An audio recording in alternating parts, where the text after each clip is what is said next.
आज हम इस वीडियो में 100 ऑब्जेक्टिव मैथ का बताने वाले हैं। बिहार बोर्ड के द्वारा ये मॉडल पेपर को जारी किया गया है।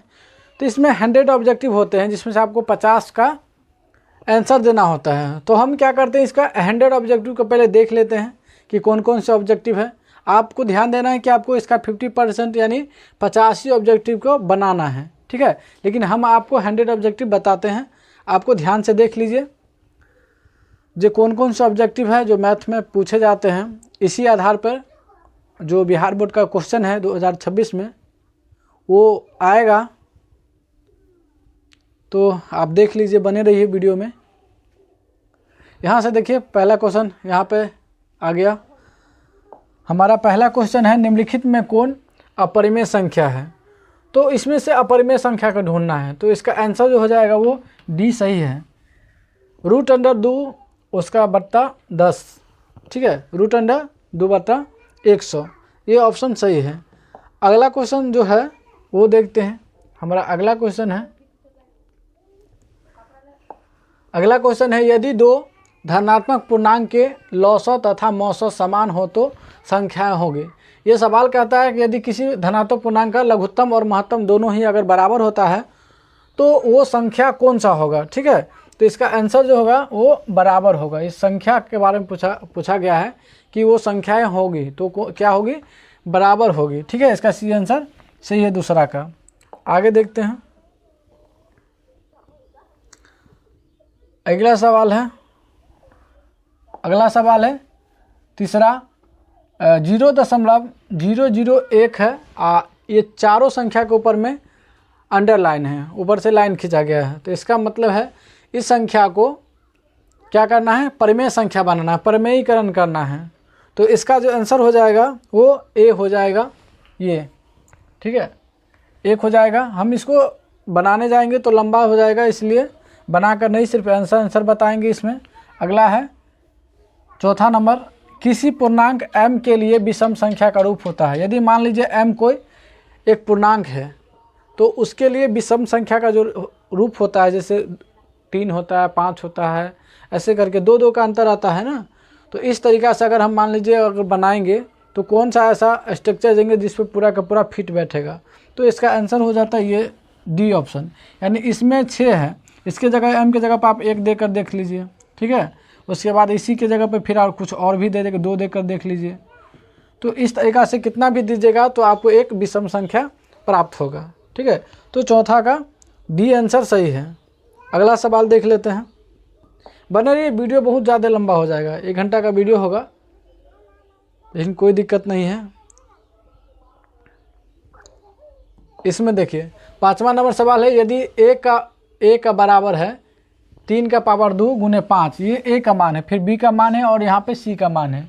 तो इसमें से पूछ रहा है कि लौसौ जो है वो दिया हुआ है यहाँ पे। तो हमको पूछा p का मान ज्ञात करना। अब यहाँ देखिए p कहाँ है, यहाँ पे p है, ठीक है। और एक p एक किसके जगह पे है, 7 के पावर पे जगह पे है, और यहाँ पे 7 के पावर 3 है। अब ये सोचिए कि यहाँ पे इसमें नहीं है, ठीक है। तो यहाँ 3 है, यहाँ पे p है। तो लौसौ में क्या कौन होता है, जो सबसे ज़्यादा वाला मान हो तो वही लेते हैं। इसका मतलब यहाँ पे कितना दिया हुआ है, 4। तो इसका मतलब है कि ये यहाँ पे 4 होगा, तब तो वहाँ पे लिया गया है। तो इसका आंसर जो हो जाता है वो डी हो जाएगा। 5वां का डी ऑप्शन सही है। 4 आंसर होना चाहिए इस पी के जगह पे, तब इन दोनों का लौसौ जो होगा ना वहाँ पे 7 के पावर 4 होगा, ठीक है। थोड़ा सा ध्यान दीजिएगा, बन जाएगा। अगला सवाल इसमें है कि 3√81 है, इसका परिमेयीकरण का गुणांक है। तो छठा का जो आंसर हो जाएगा वो सी हो जाएगा, 3√9, ठीक है। छठा का जो है ना सी आंसर है, ये वाला सी आंसर है। अगला सवाल देखते हैं।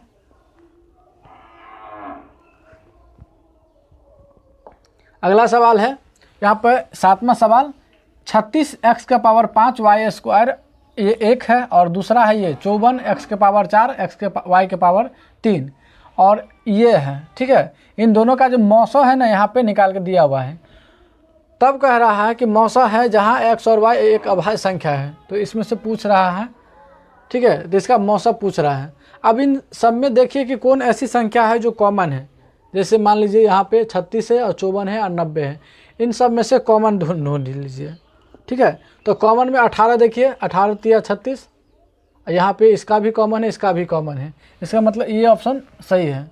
ठीक है, इन तीनों में से कॉमन निकाल लीजिए, जो आएगा वही आंसर हो जाएगा। ठीक है, तो 18 7 का ए आंसर है। 8वां सवाल है, यदि 1440 है इसका गुणनखंड दिया हुआ है तो P + Q - R का मान पूछ रहा है। ठीक है, तो 8वां का जो आंसर हो जाएगा वो ए हो जाएगा, 6 हो जाएगा। जब इसके जगह पे P के जगह पे, ठीक है, P के जगह पे आपको क्या बिठाना है, PQR का मान पूछ रहा है। इसको पहले गुणनखंड कीजिए और उसके बाद ये 2 का जो स्क्वायर आएगा उसको जोड़ दीजिए, 3 का जो पावर रहेगा उसको जोड़ दीजिएगा, फिर 5 का पावर जो आएगा उसको जोड़ दीजिएगा तो 6 आ जाएगा। ठीक है, 8वां का ए आंसर है।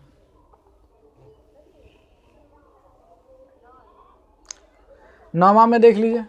9वां सवाल कहता है, निम्नलिखित में किसका दशमलव प्रसार अशांत है। ठीक है, अशांत कैसे पता करते हैं, जब उसके नीचे में 2 के पावर n और गुने 5 के पावर m के अलावा कोई और होता है नीचे में। ठीक है, तो 9वां का जो है ना सी आंसर सही है, क्योंकि इसका जो पावर है ना 2 और 5 के अलावा भी अदर संख्या होगा, इसलिए हम इसको अपर में संख्या माने अशांत बोलते हैं। ठीक है, जब इसको आप 462 को आप गुणनखंड करते हैं तो 2 के अलावा और भी संख्या ऐसे हैं जिससे ये कटता है, इसलिए ये एक अशांत संख्या है। ठीक है, तो 9वां का सी आंसर है। अब 10वां देख लीजिए। 10वां सवाल है, यदि n एक प्रकृत संख्या है तो 9 है उसका पावर 2n है माइनस 4 का पावर है 2n सदैव विभाज्य होगा। ये संख्या किससे हमेशा कटेगा, तो 9 और 4 हो जाता है 13 और इसको घटाइएगा तो 5। इसका मतलब ये आंसर सही होना चाहिए, ये 5 और 13 दोनों से कट सकता है। ठीक है, अगला सवाल देख लीजिए। अगला सवाल हमारा है, यदि 65 तथा 117 का मौसा ये इसका रूप दिया हुआ है तो इसमें n के जगह पे क्या होगा, ये पूछ रहा है। तो इसका आंसर हो जाएगा 2। ठीक है, इस n के जगह पे 2 होना चाहिए। ठीक है, अगला सवाल को हम देखते हैं, 12 नंबर सवाल को।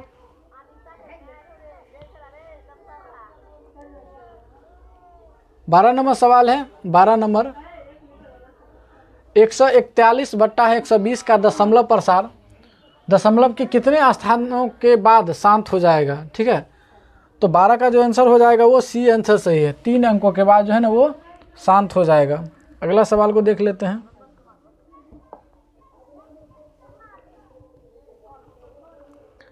13 नंबर सवाल, 2 सवाल को एक साथ कैप्चर करना है। ठीक है, 13 नंबर सवाल है कि बहुपद P का मान दिया हुआ है और Q का मान P और Q का लॉसा दिया हुआ है, ये मौसा है। तो आपको इन दोनों का हो सकते हैं, देखिए इन दोनों का जो है ना मौसा है, मौसा का मतलब इन दोनों में कॉमन है। तो यहाँ पे 2 ऑप्शन है, 1 2 1 2 ऐसे करके। तो आप ये देखिए कि इन दोनों में कौन ऐसी संख्या है जो ये इन दोनों का इसमें से अगर निकालेंगे तो ये दोनों कॉमन आ सकता है। ठीक है, इस तरीक़ा से आपको देखना है। तो ये डी आंसर सही है। ठीक है, क्योंकि इसका देखिए ये दोनों और ये दोनों सेम है।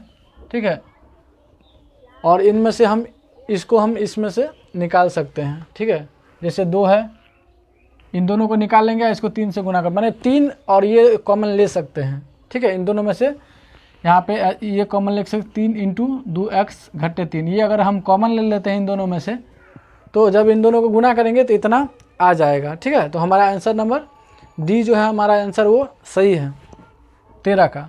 अगला सवाल देख लेते हैं। 14 नंबर सवाल है, निम्नलिखित में कौन बीजीय व्यंजक बहुपद नहीं है। इसमें से आपको ये पहचानना है कि कौन ऐसी संख्या जो बहुपद नहीं है, यहाँ पे दिखा देते हैं। ठीक है, 14 नंबर सवाल देख लीजिए, बहुपद कौन सा नहीं है। ठीक है, इसमें से मिला लीजिए, इसमें से चारों में से देखिए कौन सा बहुपद नहीं है।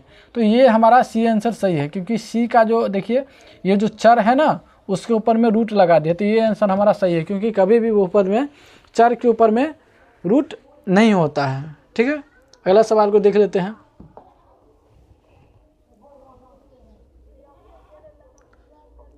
पंद्रह नंबर सवाल है, यदि बहुपद 5y² घटे y प्लस 25 के शून्य का मान अल्फ़ा और बीटा है। तो अल्फ़ा बीटा इंटू 1/अल्फ़ा प्लस बीटा, इसका बराबर में आपको निकालना है। ठीक है, तो 15 का जो आंसर हो जाएगा वो आपका हो जाएगा ये 25 आ जाएगा। जब आप इसको निकालेंगे तो 25 आंसर आएगा। डी आंसर इसका सही है।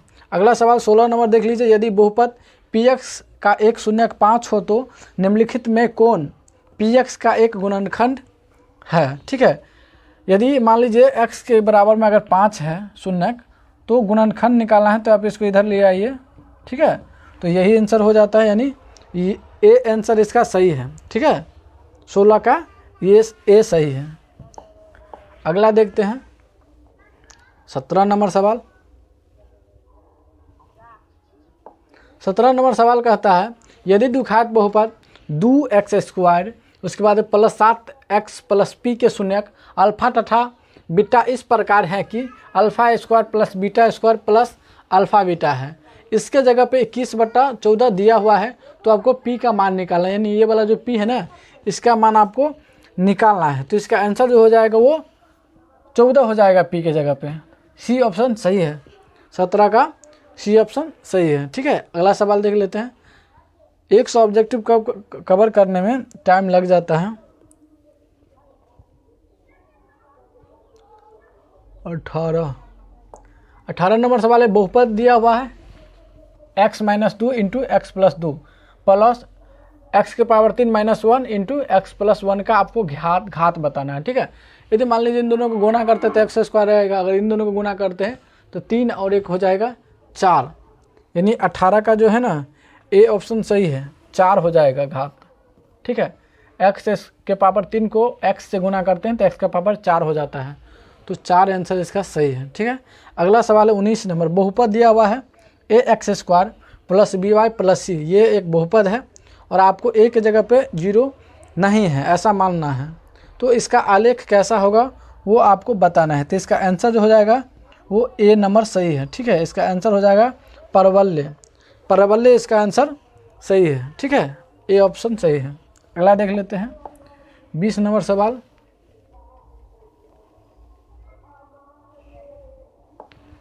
20 नंबर सवाल है यदि किसी द्विघात बहुपद Rx बराबर दिया हुआ है x² plus bx plus c के शून्यक 6 और -2 है, तो आपको b तथा c के मान क्रमशः है, यानी ये बता रहा है कि b और c का मान आपको निकालना है। तो इसमें से बताना है जो कौन सा आंसर सही होगा। तो इसका ए आंसर सही है। ठीक है, ए सही है। इसका b का मान -4 और c के जगह पे -12 होना चाहिए। ठीक है, अगला सवाल देख लेते हैं। 21 नंबर सवाल है यदि 3 का पावर x प्लस y है बराबर में 3 का पावर x घटे y बराबर √27 है, तो आपको y का मान निकालना है। ठीक है, तो इसका आंसर जो हो जाता है वो 0 सही है। ठीक है, अगला सवाल देख लेते हैं। 22 नंबर सवाल है यदि रेखाएं 5x प्लस ky बराबर 8 तथा 15x प्लस 6y बराबर 40 समांतर हैं, तो आपको k का मान निकालना है। तो इसमें k का मान जो हो जाता है वो 2 हो जाता है। ठीक है, यहाँ पे ए आंसर सही है। ध्यान दीजिएगा 22 का ए आंसर सही है। ठीक है, 22 का ए आंसर सही है। अगला सवाल देख लेते हैं 23 नंबर सवाल। 23 नंबर सवाल है कि समीकरण युग्म 6x घटे 9y प्लस 6 बराबर 0 और 18x घटे 27y प्लस 15 बराबर में 0, ये इसमें से कौन से कैटेगरी को पूरा करता है ये आपको बताना है। तो 23 का जो है सी आंसर सही है, इसमें से कोई नहीं, इनका आंसर होगा इनमें से कोई नहीं। ठीक है, सी ऑप्शन सही है। अगला सवाल देखते हैं।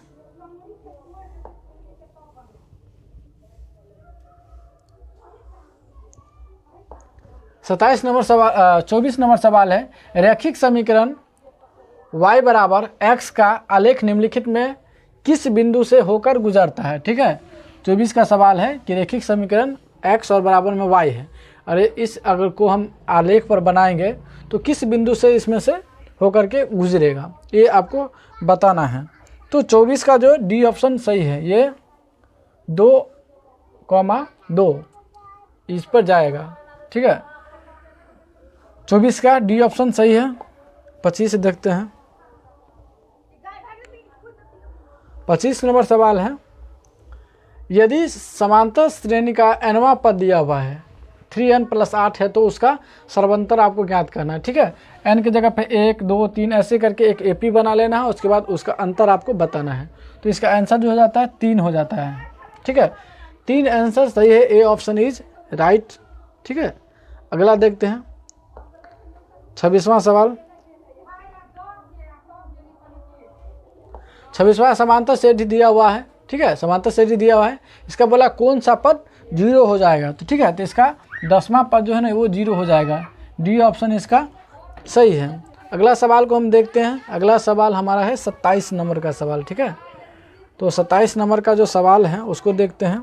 27 नंबर है, यदि AP का 17वां पद 11वें पद से 36 अधिक है तो आपको सर्वांतर का मान ज्ञात करना है। देखिए, पहले 17वां पद निकालना है, फिर 11वां पद निकालना है, उसके बाद इसके जगह पर बैठाना है कि T17 बराबर T11 और उसमें क्या करना है 36 को जोड़ देना है, इन दोनों को बराबर करना है, उसके बाद इसका मान निकालना है। तो आपका आंसर जो आएगा वो B आ जाएगा, 6 आंसर आ जाता है। ठीक है, तो 27 का B ऑप्शन सही है। अगला सवाल देखते हैं 28 नंबर। 28 नंबर सवाल है। 28 नंबर 1 + 3 + 5 ये सारे संख्या को अगर हम n पदों तक जोड़ते हैं तो इसका रूप हो जाता है। ठीक है, तो इसका आंसर हो जाता है n²। ठीक है, ये एक विषम संख्या है। जब विषम संख्या को हम बहुत सारे संख्या को अगर लगातार संख्या को जोड़ते हैं तो उसका फार्मूला होता है n²। ठीक है, इस फार्मूला पर अगर बैठाएंगे तो बन जाएगा, विषम संख्या पूरा का पूरा काउंट हो जाता है। ठीक है, तो 28 का ए ऑप्शन सही है। अगला सवाल देख लेते हैं 29 नंबर सवाल। 29 नंबर सवाल है, यदि x 9 y और 25 ये चारों के चारों संख्या जो है ना ये एक समांतर श्रेणी में है तो आपको x तथा y का आपको मान निकालना है। ठीक है, तो 29 का जो है ना ए ऑप्शन सही है। 29 का ए ऑप्शन सही है। x के जगह पे यहाँ पे 1 होना चाहिए और y की जगह पे 17 होना चाहिए। ठीक है, तो ए ऑप्शन इसका सही है। अगला सवाल देख लेते हैं 30 नंबर सवाल। 30 नंबर सवाल है, यदि समांतर श्रेणी के n पदों का योग यानी n पदों का योग दिया हुआ है Sn तो आपको nवां पद होगा। ठीक है, इसका nवां पद आपको निकालना है। तो इसका nवां पद जो हो जाएगा वो हो जाएगा ये सी ऑप्शन सही है, Sn - Sn-1। ठीक है, अगला सवाल देख लेते हैं। अगला सवाल है, समांतर श्रेणी दिया हुआ है √7 √28 √63 और डॉट डॉट है, इसका अगला पद आपको बताना है। तो जितना इसका सर्वंतर उसको आगे आप जोड़ दीजिए। ठीक है, तो आपका आंसर आ जाएगा। तो 31 का जो है ना सी ऑप्शन सही है, √112 आएगा। ठीक है, √112 इसका आएगा। आगे हम देखते हैं इस सवाल को 32 नंबर सवाल।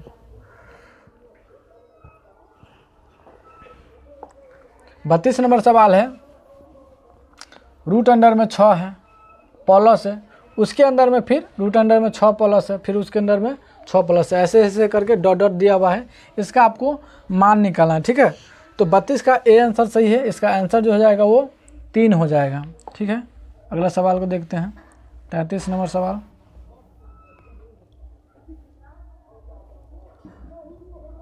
33 नंबर सवाल है, यदि समीकरण x² + px + 12 बराबर में 0 का एक मूल अगर 2 है तथा समीकरण दूसरा है x² + px + q बराबर में 0, इसका मूल समान है। इन दोनों सवाल का जो मूल है ना वो समान है, तो आपको क्या करना है, इसमें p का मान को आपको निकालना है।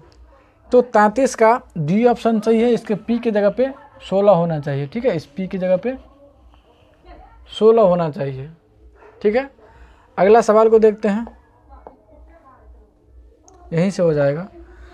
34 नंबर सवाल है, यदि समीकरण दिया हुआ है x² - x बराबर में है k × 4x - 1, इसका मूलों का योग अगर 0 है तो आपको k का मान आपको निकालना है 34 का। ठीक है, तो 34 का आंसर जो हो जाएगा वो सी हो जाएगा, -1/4 इसका आंसर हो जाएगा। ठीक है, ध्यान दीजिए 34 का जो है सी। 35 नंबर सवाल देखते हैं। 35 नंबर सवाल है, समीकरण दिया हुआ है 5√5x² प्लस 10x प्लस 5 बराबर में 0। ठीक है, इसमें क्या करना है, विवेचक निकालना है। तो इसका डी आप निकालेंगे ना, तो डी का मान आएगा 0। ठीक है, तो बी ऑप्शन इसका सही है। अगला सवाल को देख लेते हैं। अगला सवाल है 36 नंबर सवाल। समीकरण है ax² plus bx plus c बराबर 0। इसका मूल दिया हुआ है साइन थीटा तथा कॉस थीटा है, तो b² का मान आपको निकालना है। तो इसका आंसर जो आ जाता है वो ए ऑप्शन सही है। ठीक है, a² प्लस 2c है। ठीक है, अगला सवाल देख लेते हैं, क्योंकि ऊपर करना पड़ता है बार बार।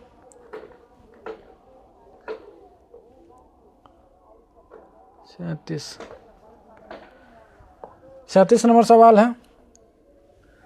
यदि समीकरण दिया हुआ है इतना, ठीक है, ये समीकरण है, इसका मूल है अल्फा तथा बीटा, तो आपको 1/अल्फा प्लस 1/बीटा का आपको मान निकालना है। ठीक है, तो इसका आंसर आएगा वो आएगा -2। ठीक है, अगला सवाल है 38 नंबर। साइन अल्फा का मान दिया हुआ है और बीटा का भी मान दिया हुआ है। ठीक है, तो अल्फा प्लस बीटा का आपको मान निकालना है। ठीक है, इसका आंसर देख लेते हैं, ये वाला आएगा। ठीक है, 38, तो 38 का ए ऑप्शन सही है, 90 डिग्री आएगा। अगला सवाल देखते हैं,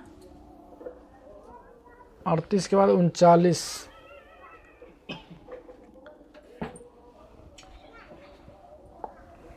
39 में है cosec square 77 degree minus ten square 13 degree plus 1। ठीक है, इसका मान क्या होगा, यानी अरे सारे मान को आप जोड़ेंगे तो कितना आएगा ये आपको बताना है। ठीक है, तो 39 का ए ऑप्शन सही है, 0 आएगा, सबका मान 0 आएगा। 40 नंबर सवाल है। 40 नंबर में है ए बी और 45, ये तीनों बराबर है, तो इसका मान आपको निकालना है। तो तीनों का मतलब हो जाता है कि साइन 45 और इसका भी मान साइन बी का भी 45, 45 दोनों को जोड़ेंगे तो ये आएगा। ठीक है, बी ऑप्शन सही है।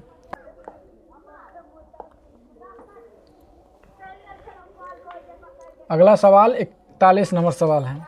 41 नंबर सवाल है कॉसेक 50 डिग्री, इसका मान आपको बताना है। तो कॉसेक का उल्टा हो जाता है सेक, तो ये आंसर हो जाएगा 40 डिग्री। ठीक है, सेक 40। अगला है 42 नंबर सवाल। यदि 4a/3 बराबर में 20 डिग्री है तो आपको सेक स्क्वायर 3a का आपको मान निकालना है। ठीक है, 42, तो 42 का है ना बी ऑप्शन सही है, 2। ठीक है, 42 का 2 आंसर सही है।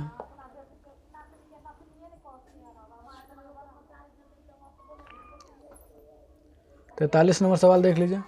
43 नंबर सवाल है sine 15 into sec 75 plus cos 15 into sec 75, इसका मान आपको बताना है। तो 43 का ए आंसर सही है, 2 आएगा इसका आंसर। ठीक है, 44 नंबर कॉट स्क्वायर 45 प्लस 1, इसका होल स्क्वायर है। ठीक है, इसका मान आपको निकालना है 44 का। तो 44 का कितना आएगा, 4 आएगा इसका आंसर। ठीक है, बी ऑप्शन सही है। 45 देख लीजिए। यदि √2 कॉस 2 थीटा माइनस 1 बराबर में 0 हो तो आपको थीटा का मान निकालना, तो ए आंसर सही है। ठीक है, 45 का ए आंसर सही है, 22.1/2 डिग्री। अब 46 वाला देख लेते हैं।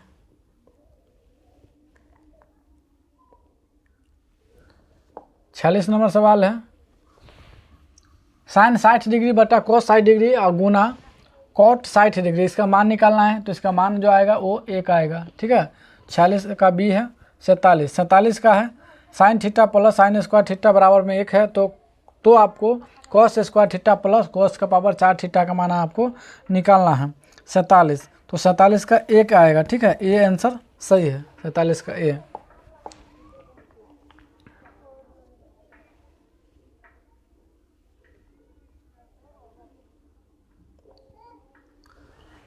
अड़तालीस देख लीजिए।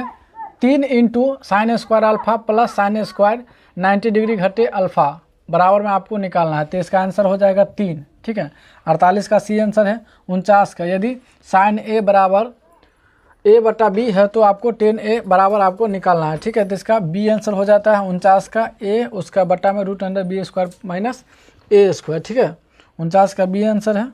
अगला देख लेते हैं।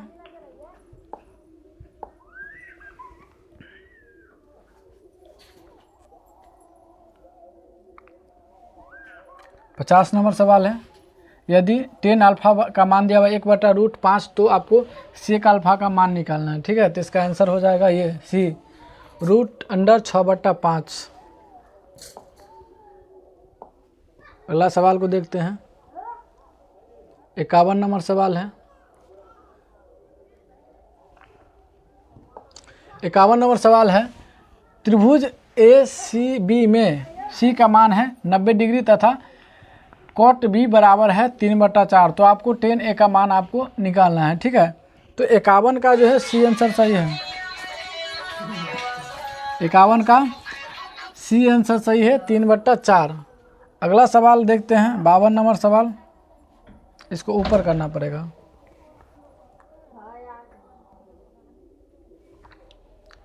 52 नंबर सवाल है, यदि tan x plus coat x बराबर 7 है तो tan² x plus coat square x बराबर आपको बताना है कितना होगा। ठीक है, तो 52 का है बी ऑप्शन सही है, 47 आएगा। ठीक है, 53 नंबर सवाल है, यदि sin 3b बराबर cos इंटू बी घटे 10 डिग्री तथा 3b न्यून कोण है तो कोण b का मान आपको निकालना है। ठीक है, तो 53 का ए आंसर आएगा 25 डिग्री। 54 नंबर सवाल देखते हैं,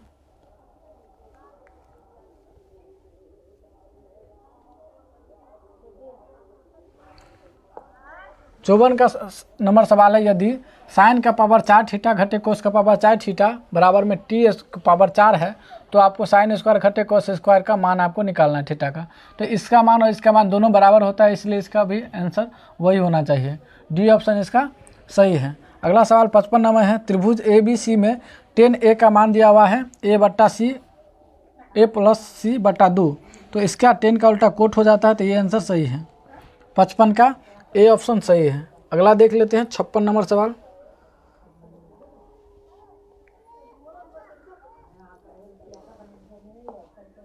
नंबर सवाल है, 7 cosec square 30 degree minus 7 cot square 30 degree, तो इसमें से इसका मान निकालना, 7 को आप कॉमन ले लीजिए, इसलिए 7 ही इसका आंसर हो जाता है।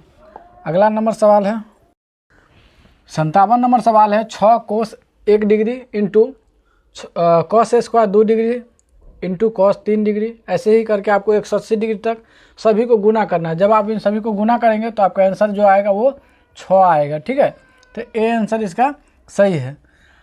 अगला सवाल है, कुछ डिस्क्रिप्शन लिखा हुआ है, इसके आधार पर आपको 2 सवाल को बनाना है, 58 नंबर और 59 नंबर। ठीक है, कहता है कि रमेश देखता है कि दिन के समय एक भवन की परछाई की लंबाई समय पर बदलती रहती है। वह यह भी अवलोकन करता है कि यह अलग अलग समय पर सूर्य की स्थिति बदलने के कारण हो रहा है। इस जानकारी के आधार पर आपको प्रश्न संख्या 58 और 59 का उत्तर दे। ठीक है, आपको 2 सवाल है, इसका उत्तर देना है। देख लेते हैं 58 नंबर सवाल क्या कहता है।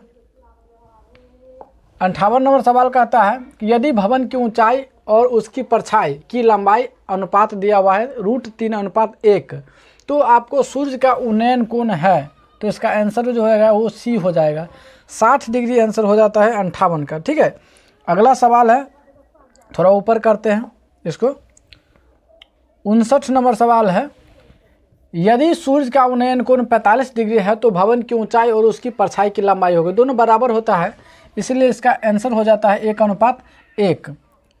अगला सवाल को देख लेते हैं, 60 नंबर सवाल है। 60 नंबर सवाल है, बिंदु दिया हुआ है, ये दोनों ही माइनस में है और पूछ रहा है किस चतुर्थांश में है, तो इसका आंसर जो हो जाएगा तृतीय हो जाएगा, क्योंकि दोनों ही माइनस तृतीय में होता है। अगला सवाल है, बिंदु दिया हुआ है, ये वाला है x का मान, ये y का मान, x का मान, y का मान। ठीक है, यहाँ से यहाँ तक y का मान, तो आपको क्या करना है, इन दोनों के बीच की दूरी निकालना है, तो इसमें से इसको घटाना है, फिर इसमें से इसको घटाना है। ठीक है, दोनों को जोड़ देना है, तो इसका 60 का जो आप बनाइएगा तो आपका आंसर सी आ जाएगा, सॉरी 61 का। ठीक है, 61 का सी आंसर है, √p² प्लस q²। अगला सवाल को देखते हैं,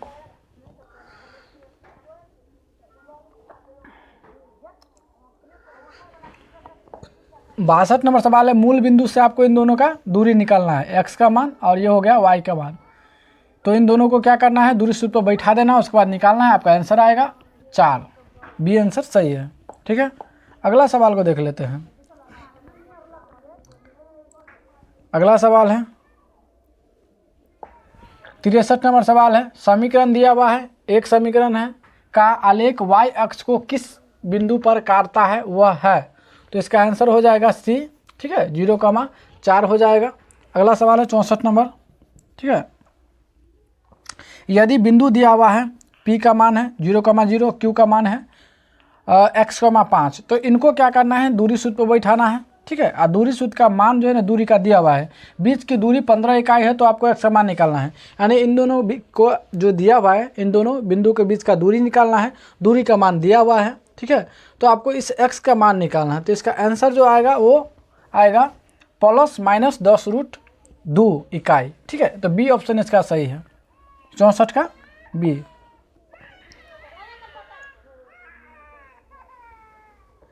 पैंसठ देख लेते हैं। 65 कहता है कि यदि किसी रेखाखंड के एक छोर के निर्देशांक 8, -6 और मध्य बिंदु दिया हुआ है 4,6 हो तो दूसरे छोर के निर्देशांक है। ठीक है, तो इसका आंसर हो जाता है ये 6,0। सी ऑप्शन सही है 65 का। अगला सवाल को देख लेते हैं, 66 नंबर सवाल। 66 नंबर सवाल है, किसी त्रिभुज के शीर्ष के निर्देशांक, यानी एक त्रिभुज के 3 शीर्ष होते हैं ए, बी और सी, तो तीनों शीर्ष के निर्देशांक दिए हैं, तो उसके केंद्रक का निर्देशांक होगा। तो इसका केंद्रक निकालना है 66 में, तो 66 का बी ऑप्शन सही है, 6,10। ठीक है, बी ऑप्शन सही है। अगला सवाल थोड़ा ऊपर करके बताते हैं।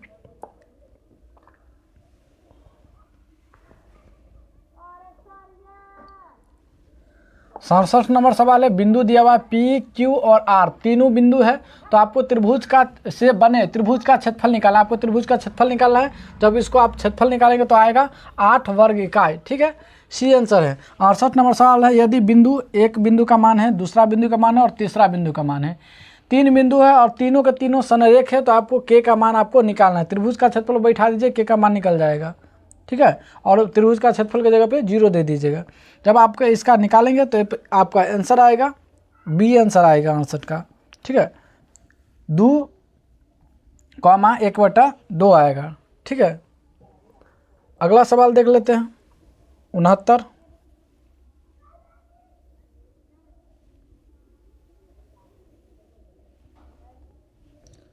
ठीक है, 69 नंबर सवाल देख लेते हैं।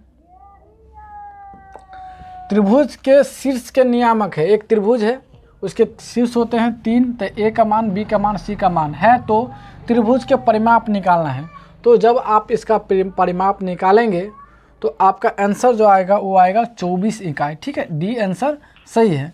अगला सवाल 70 नंबर सवाल है, एक्स अक्ष से बिंदु आर की दूरी है। ठीक है, तो आर की जो दूरी है वो है, यहाँ पे थोड़ा इधर कर देते हैं। ठीक है, तो 12 आंसर होना चाहिए। ठीक है, तो 70 का बी आंसर सही है, 12 इकाई। 70 का बी आंसर सही है। अगला सवाल को देख लेते हैं। 71 नंबर सवाल है, निम्नलिखित में कौन आलेख द्वारा निर्धारित नहीं किया जा सकता है, तो आप आलेख के द्वारा माध्य को नहीं बना सकते हैं। ठीक है, तो 71 का बी आंसर सही है। अगला सवाल को देख लेते हैं।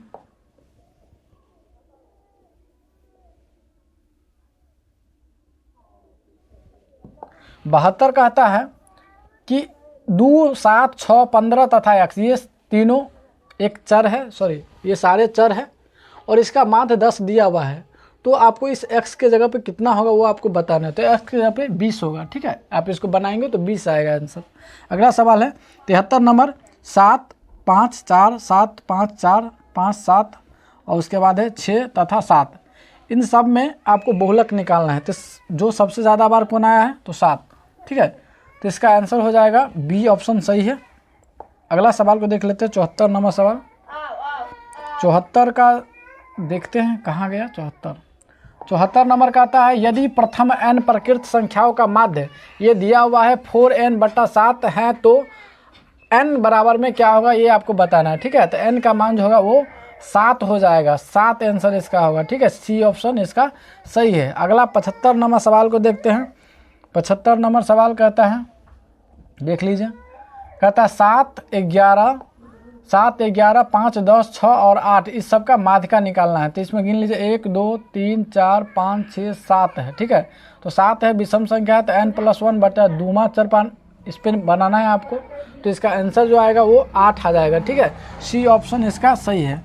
अगला सवाल को देख लेते हैं। सवाल लंबा हो जाता है इसलिए जल्दी जल्दी बनाना पड़ता है। ठीक है, अगला सवाल है, 3 निष्पक्ष सिक्कों को एक बार उछाला जाता है, कम से कम एक चित आने की प्रक्रिया आपको बताना है। तो 76 का जो है ना बी ऑप्शन सही है। ठीक है, 7/8 इसका आंसर सही है 76 का। अगला देख लेते हैं।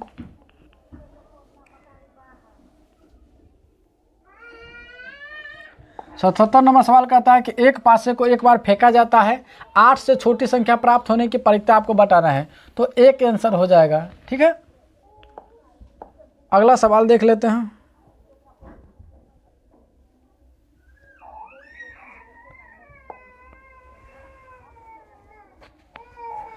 अठहत्तर नंबर सवाल कहता है, निम्नलिखित में से कौन घटना की प्रक्रिया नहीं हो सकती है? कौन घटना की प्रक्रिया नहीं हो सकती है? तो इसका आंसर हो जाएगा सी, 78 का सी हो जाएगा।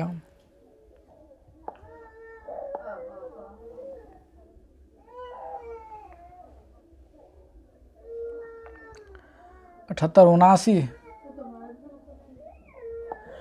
कहता है, यदि पी ई माने प्रक्रिया का मान दिया हुआ है तो प्रक्रिया घटना माने प्रक्रिया नहीं होने की प्रक्रिया आपको पूछ रहा है। तो आपको क्या करना है, एक में से इसको घटा देना है, 1/9 को घटा देना है। तो इसका आंसर जो आएगा वो आएगा 8/9, बी ऑप्शन सही है। ठीक है, 80 नंबर सवाल को देख लीजिए। 80 नंबर सवाल कहता है, 80 नंबर, एक थैले में 9 लाल, 10 हरा और 7 सफ़ेद गेंदे हैं। एक गेंद या दीक्षा निकाला जाता है, इसके 9 लाल 9 सफ़ेद होने की प्रक्रिया आपको बताना है। तो 80 का जो आंसर हो जाएगा वो ए ऑप्शन सही है, 5/13 आंसर सही है। अगला सवाल को देख लेते हैं। 81 नंबर सवाल। 81 नंबर सवाल है, 3√2 सेंटीमीटर भुजा वाली समबाहु त्रिभुज का क्षेत्रफल आपको निकालना है। आपको क्या करना है, समबाहु त्रिभुज का क्षेत्रफल निकालना है। ठीक है, तो समबाहु त्रिभुज का क्षेत्रफल होता है √3/4 गुने भुजा स्क्वायर। भुजा की जगह पे 3 √2 का आपको स्क्वायर करना है। ठीक है, तो √3/4 और 3 तिया 9 और इसका वर्गमूल हो जाएगा 2। ठीक है, 2 × 18। ठीक है, 18 √3 उसका बटा हो जाएगा 4। आपको काट दीजिए तो 9 हो जाएगा, उसका बटा 2, तो 9√3 उसका बटा 2, 9√3 उसका बटा 2। ए ऑप्शन सही है। ठीक है, 81 का ए ऑप्शन सही है। 82 नंबर देख लीजिए, यहीं से बन जाएगा। 82 नंबर है, D1 तथा D2 कर्णों वाली समचतुर्भुज का परिमाप है। तो समचतुर्भुज का परिमाप का जो फार्मूला होता है, 82 का सी आंसर सही है, ये वाला फार्मूला होता है। ठीक है, अगला सवाल देख लेते हैं। 83 नंबर सवाल। 83 नंबर सवाल कहता है, यदि एक गोले का पृष्ठीय क्षेत्रफल 154 सेंटीमीटर स्क्वायर है तो उसका व्यास आपको निकालना है। देखिए, एक गोले का क्षेत्रफल दिया हुआ है, पृष्ठीय क्षेत्रफल, तो आपको क्या करना है, इसका व्यास निकालना है। तो 83 का ए ऑप्शन सही है, 7 आएगा इसका आंसर। ठीक है, अब 84 नंबर देख लेते हैं।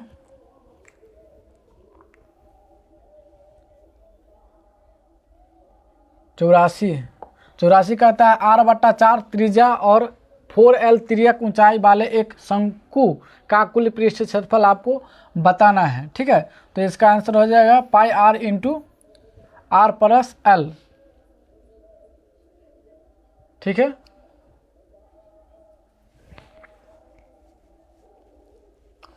अगला सवाल देख लेते हैं। 85 नंबर सवाल यहीं से बन जाएगा। एक घन का पृष्ठ क्षेत्रफल 486 सेंटीमीटर स्क्वायर है तो इसका आयतन है 85 नंबर। तो 85 का डी ऑप्शन सही है, 729 सेंटीमीटर क्यूब। 85 का डी है।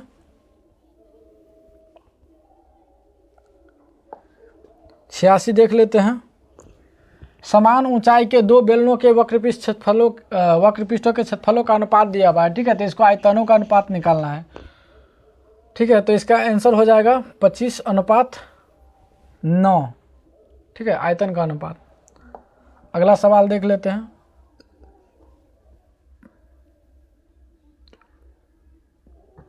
सतासी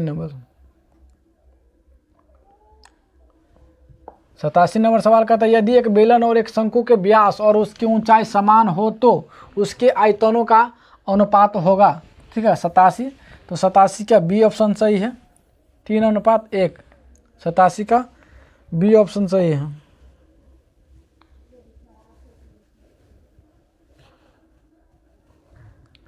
अठासी देख लीजिए। आर त्रिज्या वाली एक गोलाकार गेंद को पिघलाकर R1 त्रिज्या वाली 27 नई गेंद बनाई जाती हैं तो R × R1 बराबर होगा। तो इसका भी आंसर ए सही है, 3:1 होगा। 88 का ए ऑप्शन सही है। 89 देख लेते हैं।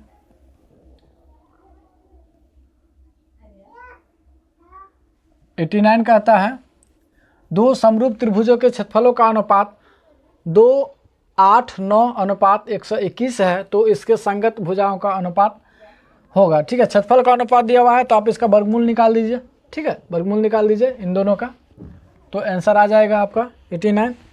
89 का ए आंसर सही है, 17:11। अगला है 90 नंबर सवाल। यदि त्रिभुज ABC समरूप है त्रिभुज DEF और कोण A = 47 है, F = 53 है तो आपको D का मान आपको निकालना है 90। तो 90 का ए आंसर सही है, 80 आंसर सही है इसका। अगला सवाल देखते हैं 91 91 सवाल देखते हैं। यदि त्रिभुज ABC में DE समांतर है BC, AD/BD = 1.5/3 तथा AE का मान 1 सेंटीमीटर है तो आपको क्या करना है, EC का मान निकालना है, ठीक है। आपको EC का मान निकालना है तो आपका आंसर आएगा 2 सेंटीमीटर। अगला सवाल को देख लेते हैं 92 नंबर सवाल है, ठीक है। 92 नंबर सवाल है। यदि त्रिभुज ABC में AB = 6 सेंटीमीटर, BC = 12 सेंटीमीटर और AC = 6√3 सेंटीमीटर है तो आपको कोण A का मान आपको निकालना है, ठीक है। तो इसका आंसर हो जाएगा 90 डिग्री, ठीक है। अगला सवाल देख लेते हैं 93 नंबर सवाल है। त्रिभुज ABC में AD, कोण BAC का समद्विभाजक है। यदि AB = 8 सेंटीमीटर, BD = 6 सेंटीमीटर तथा DC = 3 सेंटीमीटर है तो आपको क्या करना है, AC का मान निकालना है। तो 93 का जो है C आंसर सही है, 4 सेंटीमीटर इसका आंसर हो जाएगा। 93 का C आंसर सही है। अगला सवाल देखते हैं 94 नंबर सवाल। 94 नंबर सवाल सिंगल बताना पड़ेगा। 94 नंबर सवाल कहता है यदि दो त्रिभुजों ABC तथा DEF में कोण A = E, कोण B = F तो निम्नलिखित में कौन सही नहीं है। तो इसका आंसर नंबर ए सही है। 94 का ए ऑप्शन जो है ना इन दोनों के आधार पे गलत है, तो ये वाला आंसर हमारा सही आंसर है 94 का ए ऑप्शन। 95 देख लेते हैं। 95 नंबर सवाल है। 95 नंबर सवाल है। यदि केंद्र O वाले वृत्त पर दो स्पर्श रेखाएं PA तथा PB इस प्रकार है कि कोण PAB = 110 डिग्री है तो आपको कोण OAB का मान आपको निकालना है, ठीक है। तो इसका आंसर जो आएगा वो 40 आंसर आ जाएगा, ठीक है। अगला सवाल देख लेते हैं। यही देखिए 96 नंबर सवाल देखते हैं। दी गई आकृति में BOC एक वृत्त का व्यास तथा AB = AC है तो आपको कोण ACB का मान आपको निकालना है, ठीक है। तो इसका आंसर 45 सही हो जाता है। अगला सवाल देख लेते हैं।